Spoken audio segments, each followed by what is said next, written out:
नमस्कार मो ब्लॉग को आपण मानक स्वागत करुच्ची। आज पागटा बहुत ही बढ़िया करथिला, पूरा रज पाग भाया। आज बुधवार अच्छी नॉनवेज न खाइले हम नाई ना, तो आज पापा को मु चिंगुड़ी और बिहन आने को कही देथिली। पापा मार्केट रू फ्रेश फ्रेश चिंगुड़ी सह बिहन आनी आसतिले। आज मो माँ भाभी चुली रे रोषेई करिवे बोली। आपण माने तो जानी थे चुली रे रोषेई केते सुआदिया लगे। तो आज पूरा फ्रेश फ्रेश चिंगुड़ी झोल सह बिहन भजा होती, जोटा कि कौन कहबी। आ चुली रोषेई माने तो बहुत ही सुआदिया। आउ सेटा जदि माँ करिथिबे ताहाले कौन कहबी, ता टेस्ट आहुरी बढ़ी जाए।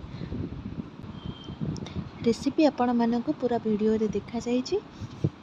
आपण को जदि पसंद आछे ताहाले आपण जणेबे, आउ गोटे लाइक सब्सक्राइब आउ कमेंट करिदेबे, ताकि मते हेला साहस मिलिबो आगो को आहुरी वीडियो आपण मानक पे प्रस्तुति करि परिबी। वीडियोटा एंजॉय करंतु आउ आपण देखंतु। Thank you. शुभ तरफ आपण मानक ढेर सारा प्यार और ढेर सारा धन्यवाद। लास्ट मो रिव्यू देखंतु आउ आपण मानक रिव्यू दियंतु बनेला परे। बाय, आपण दिन शुभ हो।